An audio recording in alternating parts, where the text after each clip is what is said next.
Greetings and welcome to this week's episode of the platform Let's Talk About It. I'm your host, Jasmine Harden, and I'm here to create a space for Black minds, voices, and culture to thrive. Thank you for tuning in, and let's get into this episode.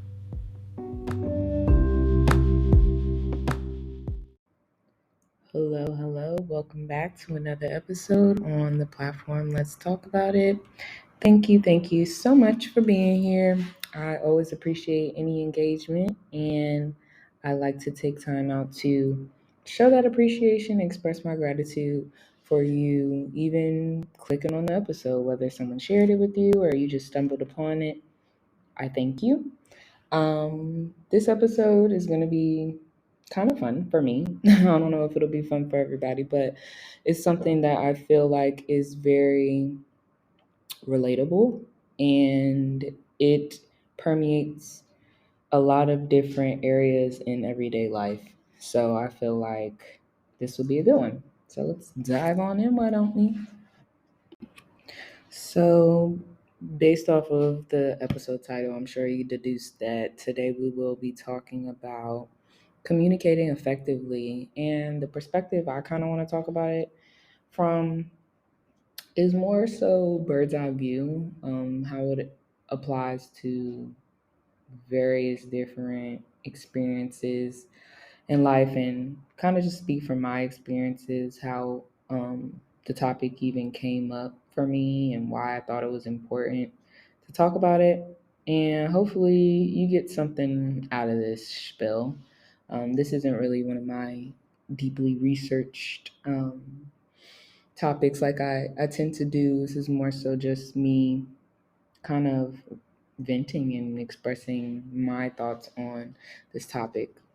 So I'll start with how I came up with the topic. I honestly was just sometimes my topics just kind of hit me like a ton of bricks. It's just like, oh, this would be cool to talk about. And I feel like in my personal life, it was a reoccurring theme that honestly, transparency moment, I was not doing my best effectively communicating regarding a lot of different areas in my life. And I think it was a reoccurring issue that I didn't realize was as bad as it was with me.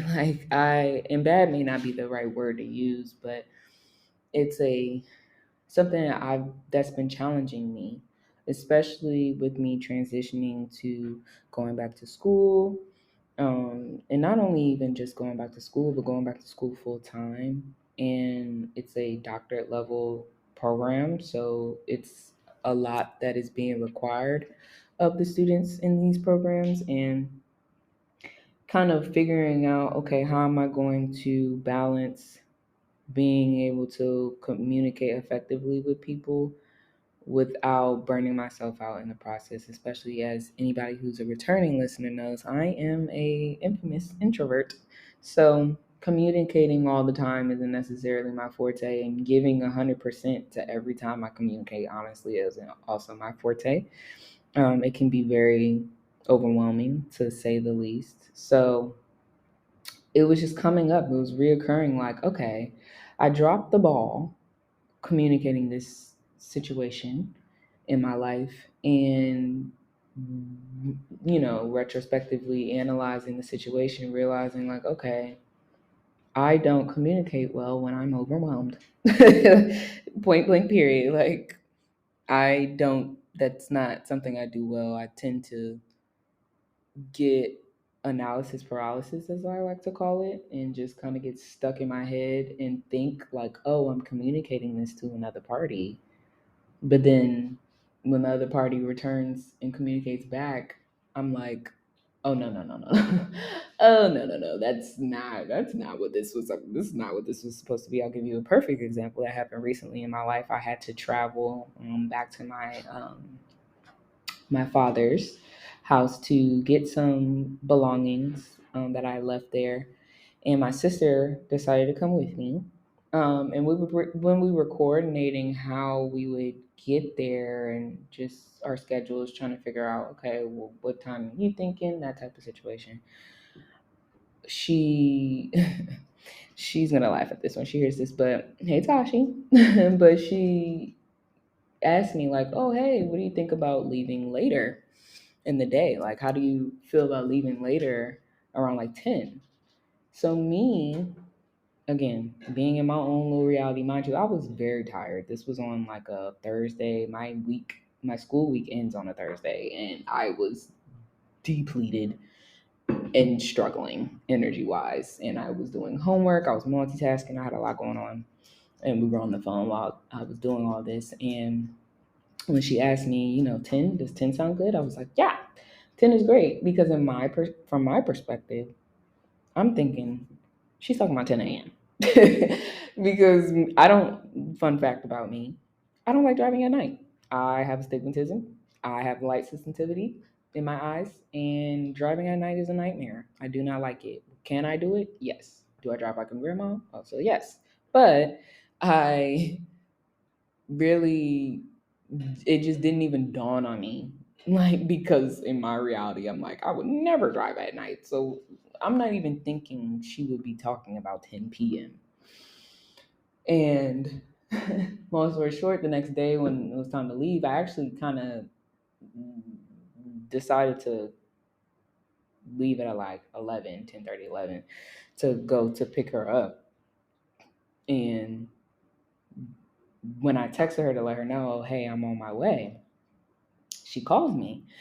And I was like, hey. And she was like, hey, like, so you decided to come now? And I was like, yeah. Like, yeah, I did decide to come now. And she was like, oh, I thought we said we were going at 10. I was like, and it immediately a light bulb clicks. It's like, oh, you were talking about 10 p.m., weren't you, sweetie? And she was like, yeah, did you not pick that up? And I was like, I was half asleep, hadn't eaten dinner yet. My mom was still on case briefing and all this other law school jargon I could throw. But yeah, my brain was just not really there. I was not fully present when we had the conversation, because if I was fully focused and present on what we were talking about, I would have probably clarified that because I'm a details person. But because I'm, for lack of a better way of putting it, showing up half cocked or just half assed, I I dropped the ball because I didn't clarify that, especially as someone who is in the position of kind of coordinating the situation. Like, yeah, my sister asked me to clarify, but I was the one coordinating the travel. So to make sure everyone's on the same page, I feel like that responsibility does kind of lie on me, especially as the one driving. So of course it's my sister, so it wasn't a dire situation. We adjusted as needed, but it was just a perfect example of like, that's a theme that I've picked up on a lot in my life, like especially with going back to school. And it's only been 3 weeks, but y'all, when I tell you 3 weeks of law school feels like 2 years of undergrad. Like, a girl is stretched thin, okay? So I'm in an adjustment period. I'm getting acclimated to my new regime of what's going on in my life, what my priorities are, how they're shifting daily and weekly, monthly. So giving myself grace throughout that process has been very helpful because this is all new. So why would I beat myself up about not being the best communicator right now? But to just be completely ignorant or intentionally blindsiding myself from the reality that, like, okay, yeah, just because I'm in school and I'm overwhelmed, yes, give myself grace. But when you're involving other people, which is typically when communication is happening, there needs to be a level of intentional, like, motive in action to make sure that the way that you're handling a situation considers other people.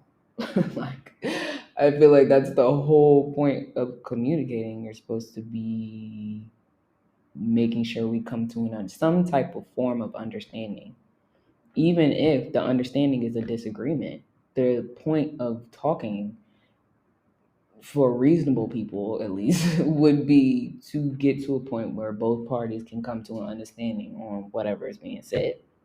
And I feel like the older I'm getting, the more I'm realizing like I'm not as good as that as I thought I was. Like, yeah, I might be better at communicating than my 18-year-old self, but there's still a lot of room to grow. And I feel like, especially looking to my left and to my right and my peers, I think we struggle sometimes with the communication aspect of life because of things like we grew up on technology, things like asking for help or even advocating for yourself can be challenging. Like, that's something I'm realizing a lot. I'll give another example. One of my classes in school right now, there's this collective understanding amongst the students in the classroom that we are lost. And like, nobody really is confident in what's being expected of us and what's supposed to be going on. And it's important to take moments like that and realize like, okay, that's like a cue to give yourself grace. Not saying that, oh, just because everybody else is going through it, that's the only time you should give yourself grace. But I do think there are triggers or signals to yourself that you should take the pressure off of yourself when things aren't necessarily making the sense that they should.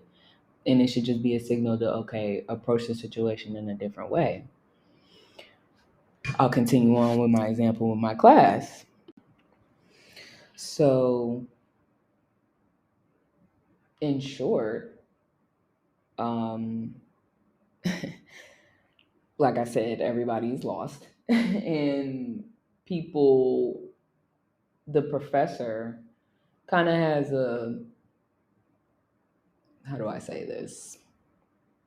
A defensive response whenever there is confusion amongst students, whether it's asked by one person, or for my example, I emailed her, and there's just like this tone. That's a part of communicating effectively too. Nonverbals are majority of communicating, so the words out your mouth is not the only thing that you have to be intentional about, but there's a tone of defensiveness that when people are confused with her, that makes people not want to ask her any more questions. So now we're just all the blind leading the blind, trying to ask each other, okay, how do I problem solve this situation? I don't know. Do you know? And everybody's like, nope.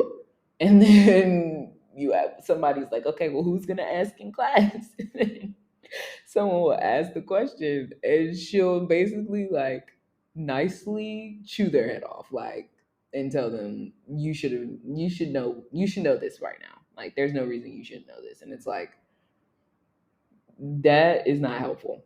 And kind of going back to the analogy with me and my sister, like taking accountability as the leader, I guess you can call it, when a conversation or communication is taking place, like, that's your responsibility. For example, the relationship between a teacher and a student. If there's misunderstanding happening, majority of that responsibility falls on the teacher to make sure that like the student is walking away with the knowledge that they're supposed to have in the class.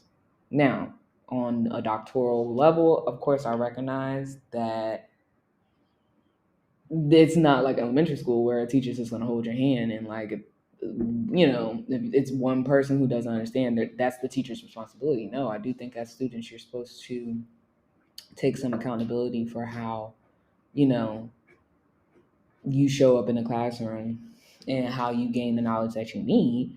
But when there's a level of collective lostness, like teachers on this level, they're not dumb. They know.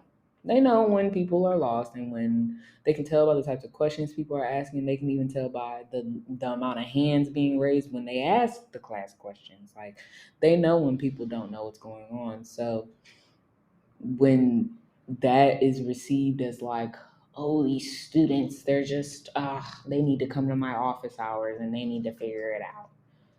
It's kind of just like, okay, that's very discouraging at our level. And I feel like, kind of going back to what I said earlier as well, the purpose of communicating is to make sure that parties walk away with some level of understanding, even if that level of understanding is, we need to discuss this further.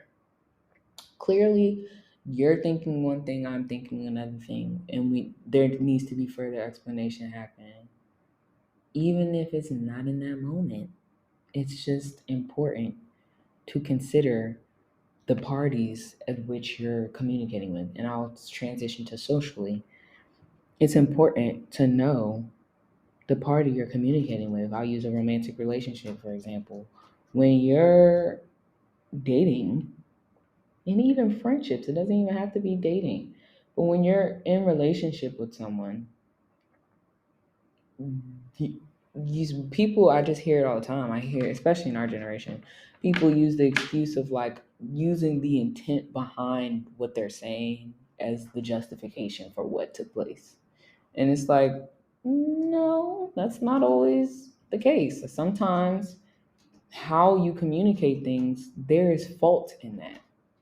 And that's not to say that, oh, the reason that they didn't understand was your fault, but it's just a signal or like a trigger, like I said earlier, to be able to recognize, okay, there's an issue in understanding here. Maybe this is a cue for me to figure out a different way of how to communicate this with this person so that they can receive what I have to say. Because I don't understand people who communicate and don't want, like, for example, I hear people say all the time, like, oh, I'm not gonna sugarcoat shit for you, or I'm not sugarcoating anything for you. And it's like, okay, well, I get it. You don't wanna, to me, sugarcoating comes across, the baseline of that commentary is, I don't want people to not think I'm being honest with them or transparent. And I get that, because transparency and honesty is important. But I also think parties being able to receive what you have to say is equally as important, if not more important. So figuring out a way to do that without communicating in a way that's going to cause reproach should be the goal. Just communicating to communicate should not be the goal. Like, past a certain level of understanding, people should put a little bit more effort, especially for the relationships that you value. Now, if this is just someone in the supermarket, I'm not talking about that. I'm talking about people who you love and care about, and you want the communication to be purposeful, but you're struggling to get that understanding. I'm not saying that having a recipient of whatever you have to say that is also willing to receive is not equally as important as well. That's important, but that's a different topic for another day. If you would like me to talk about that, definitely share your thoughts and comments. But just speaking on the communication side of it, do things so that people can receive what you have to say. Like, I never got that about humans, especially adult humans, because we have this tendency to think that the world revolves around how we think. And it's like, no. Like, sometimes people don't understand, not because they just don't want to understand. Sometimes there is a level of understanding that is being blocked by people's trauma, people's experiences, like how they were raised, like their views, their morals, their ethics. So it shouldn't just automatically be like, oh, they just don't care, or they don't want to hear what I have to say, or they don't value what I have to say. I think there has to be a level of like, okay, I said this. I think I said it well. Based off their reaction, they seem like they received it. So I'm gonna move forward. Or I think I did that well. They didn't receive it. So maybe they have an issue with receiving what I have to say. Or, hey, I don't think I did this well. and they didn't receive it because I didn't do it well. And of course, gauge these things. I feel like with my friends, for example, I can talk to my law school friends differently than I can talk to my friends that grew up with in undergrad. Because in undergrad, my undergrad friends, for excuse me, like I can speak very aggressively to them, for lack of a better way of putting that. I can speak very aggressively to them and like it not be taken personally because they know my character and they know my heart and they know where I'm coming from, even if they don't fully understand. And they know that if they say they don't understand, I won't bite their head off. And I may adjust my tune to better fit what they need to hear at that time. I don't feel like you get that in all your relationships. So fine tuning your communication skills to the relationship that you're dealing with is important because I'm not going to talk to the people that I met 3 weeks ago the same way I'm going to talk to people who I met 6 years ago. I'm not going to do that. And I shouldn't expect people to bend to my will. That's asinine. Like, makes no sense. And I know a lot of people who think like that, who think like, oh, well, I'm gonna just say what I want to say, and everybody need to just bow down, okay? And I get it. It's a lot of work. Sometimes I don't feel like freaking fine tuning what I have to say to make sure that people receive what I have to say. But sometimes communicating effectively is vulnerability as well. Like sometimes it's that moment where you have to admit, hey, I'm not in the mental space, the emotional space to have this conversation right now. That is okay. And if people can't respect or value that you're able to be vulnerable and honest like that, then these probably aren't people that you need to be dealing with that often because they do not care about you. But being able to be transparent, it opens up that throat chakra and it allows healing to take place because I know as someone who grew up, I'm the youngest in my house, I was the youngest in my household. So growing up being the youngest, you kind of, that's not to say I wasn't vocal because I'm sure my family would be like, girl, don't get up here lying now. But I was very vocal, but at the same time, there's a level of vocalness that like you're gonna get shut down if you're the youngest because it's like you don't know anything. Shut up. Like you're the youngest person in the room. Nobody's really running to the bank with anything that you have to say right now. Um, Even if it's valid, like they'll be like, "Oh wow, that was very profound for you for a youngling at your age," and that is fine and dandy and all, but there's a level of trauma, I guess you could call it, or challenge that was presented for me getting out of those environments to be able to feel like, okay, I still have a voice in rooms where I'm the youngest person in the room. I don't have to be mute and be quiet because I'm the youngest person in the room. And because I'm the youngest person in the room, I shouldn't think that I should be the loudest person in the room.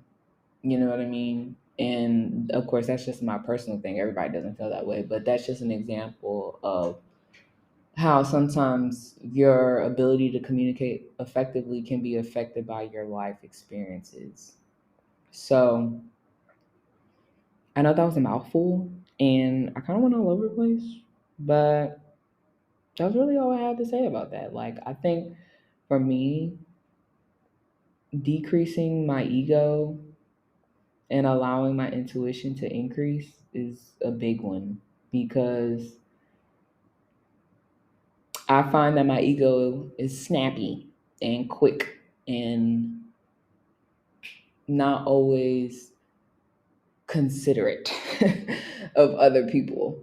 But my intuition tells me maybe right now is not the time to say that. Like maybe you should fine tune that a little bit better before you communicate with that person. Like those things help me a lot. A lot, a lot, a lot, a lot. So yeah, I think that would probably be my biggest if you had to take a tip from this episode. like really being able to tap in with yourself. I think meditation um, is a big one.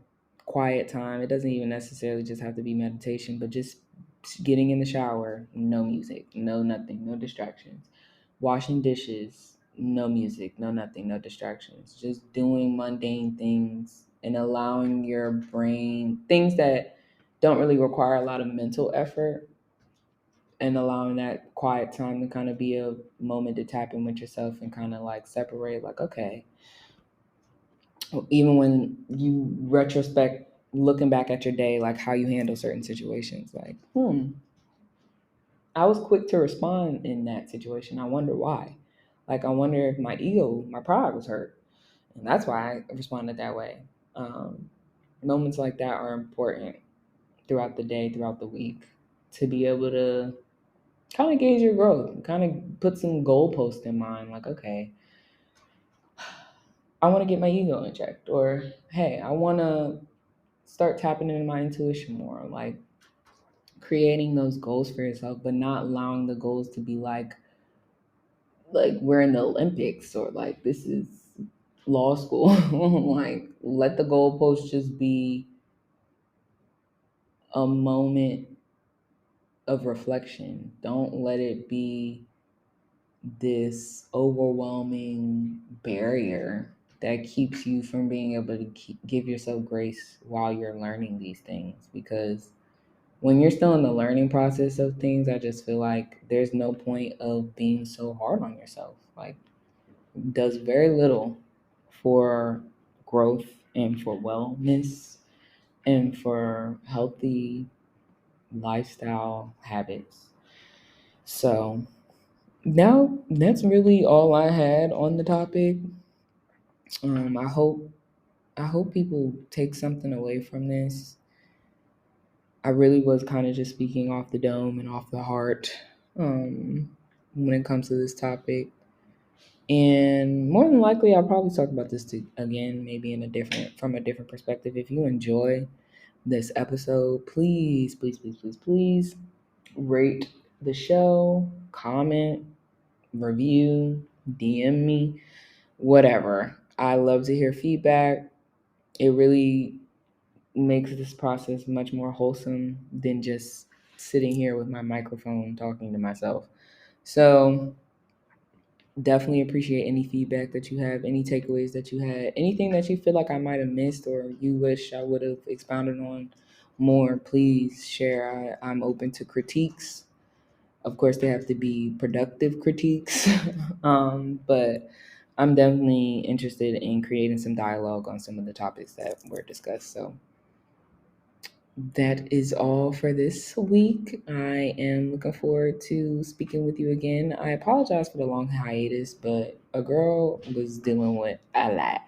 So I might start doing episodes, kind of separating. I feel like realistically, I can't not talk about law school here because law school is literally consuming my entire life and will be for the next 3 years.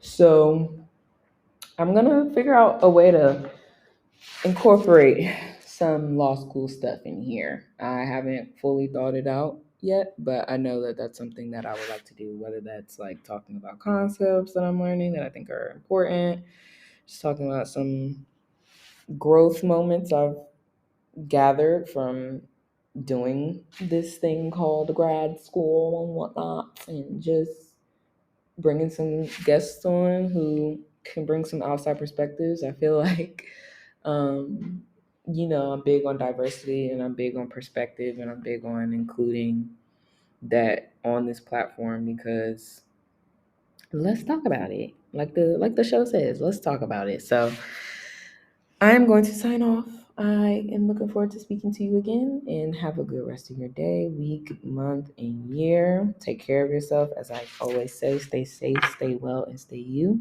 And until next time.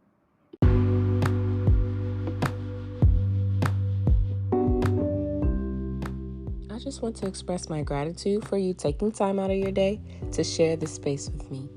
I hope this episode was meaningful and you leave feeling enriched. I appreciate you for being a part of this community of listeners. I hope you gain some fulfillment out of your day. Please do not forget to go follow us here and on all social media platforms. You can find us on Instagram at the platform LTAI podcast and Twitter at the platform LTAI. Also, share any episodes that you've enjoyed with loved ones. I appreciate any help getting this community to grow. Sending positivity your way, this is your host, Jasmine, signing off. Stay safe, stay well, and farewell.